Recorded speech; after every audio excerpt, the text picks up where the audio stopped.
Hey folks, I wanted to talk now in more detail about the specifics of the U.S. monetary system, to go through what the Federal Reserve System really is. And I talked about in the introduction this concept of debt money, which I'll explain in more detail in a different video, because there's a lot more to what really backs the debt monetary system. But I talked about banks issuing money as an asset to themselves and a debt to the people. And this is a world of sort of people on one side and capital on the other, and capital interests, the people that serve capital, on this side of the world. What I didn't mention yet is that the money for the people is attached to interest, and it has to be paid back, all of it. So this is sort of pure private sector monetary system, where you would have rich people forcing other people to go into debt to them, working for them, giving them value, return on capital. But of course now we have governments as well. Let's say the US government up here, which has its own balance sheet, and states, of course, which have their balance sheet. Now, the US government was supposed to control money and regulate its value, according to Article 1, Section 8 of the Constitution. That's the government's explicit role. But they don't. All they can get is debt. Over here on the liability side of their balance sheet. And same with the states. All the states can get is debt. And they have so much debt now that they're pretty much out of business. They're not states anymore. They're administrative districts of the capital machine.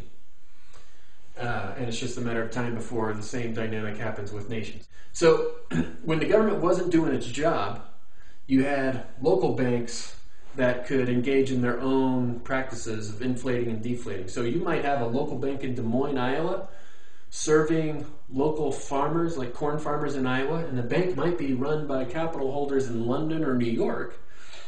But the bank could inflate the market and then deflate it and drive all the farmers off the land, collect the land for the banks and the capital machine, and then sell it off to doctors and lawyers and MBAs, the people that serve the capital machine, or the people that get paid by the capital machine.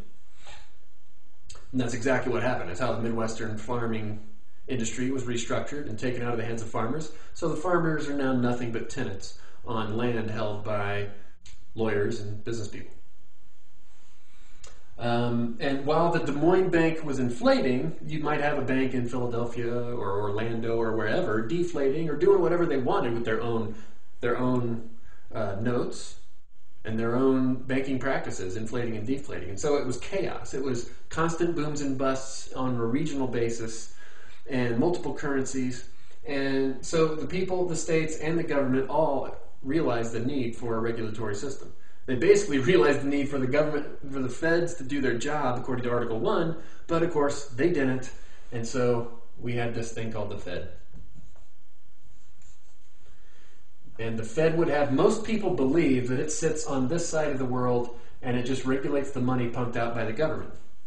That's kind of the common misconception that most people have. The government prints money and the Fed controls the quantity. Doesn't happen at all. Hasn't happened. Well, it never happened under the Fed. In fact, it's the exact opposite. The Fed is a mechanism by which the government is put in debt to control the people, because the Fed really doesn't sit on this side of the world. The real power of it sits on this side of the world. The Fed sits on both. It's really a sort of a fascist organization between big government and the big capital interests.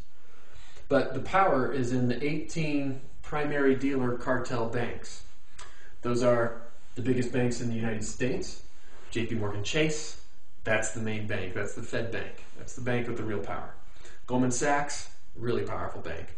Morgan Stanley, Bank of America, Citibank, the big banks in Britain, Barclays or HSBC, the British Empire's foothold in Hong Kong and China, RBC, the foothold in Canada, RBS, foothold in Scotland, Deutsche Bank in Germany, BNP Paribas in France, the big banks in Switzerland, and the big banks in Japan.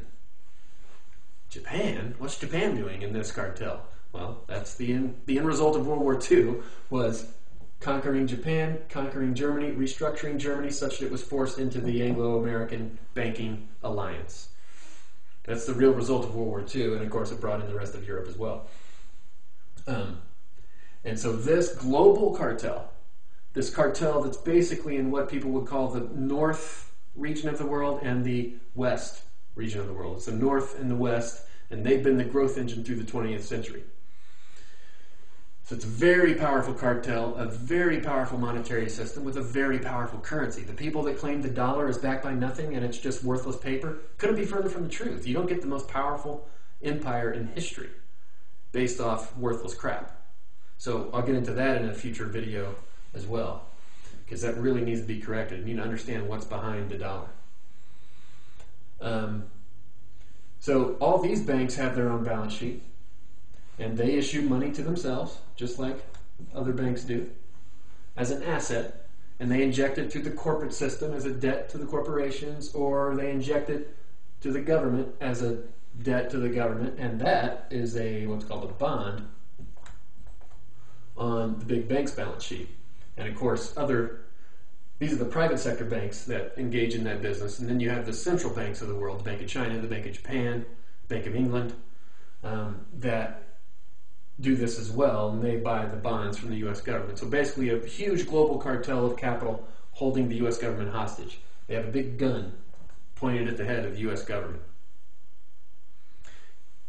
And that gun forces the U.S. government to milk the people and farm the people for the capital system. So not only are the people being sucked over here through the commercial banking operation, but also being funneled up through here, through the government, and over to the cartel, by the government being forced to go into debt to the banks. So it's a huge farming operation where the people engage in work. They're the ones creating real value. They're the ones sweating, commuting, doing jobs they generally don't like, to serve the capital machine that needs its debt paid off, or needs to collect on its debt. So that's the dynamic of this monetary system, where massive monetary flows are flowing from here over to here.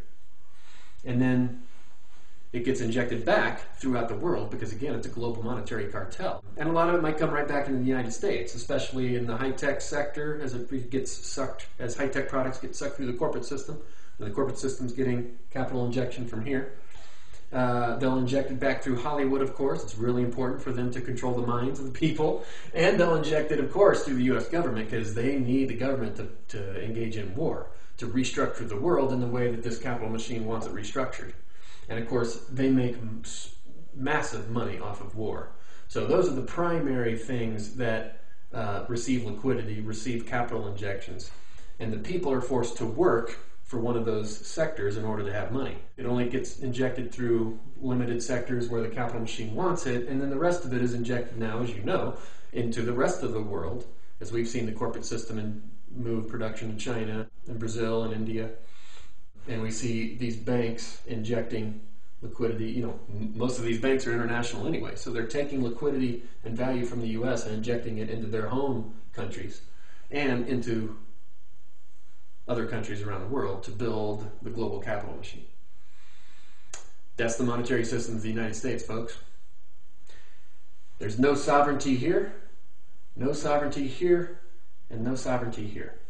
The only sovereignty is over here, at this side of the world, where the system is designed to make money and increase power. Over here, everything is managed basically as a cost center, where money is reduced and power is reduced over time.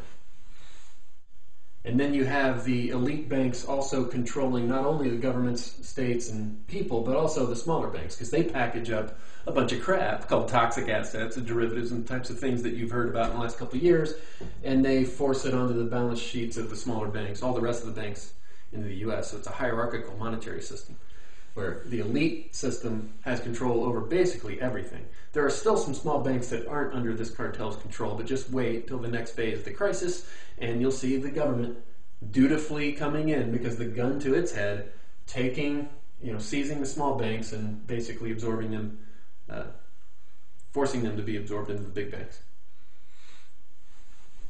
And then there's one state bank, North Dakota, that's not part of this system either. And of course, it's one of the soundest banks in the country now because it's not controlled by the private capital holders that have been removing liquidity from the system.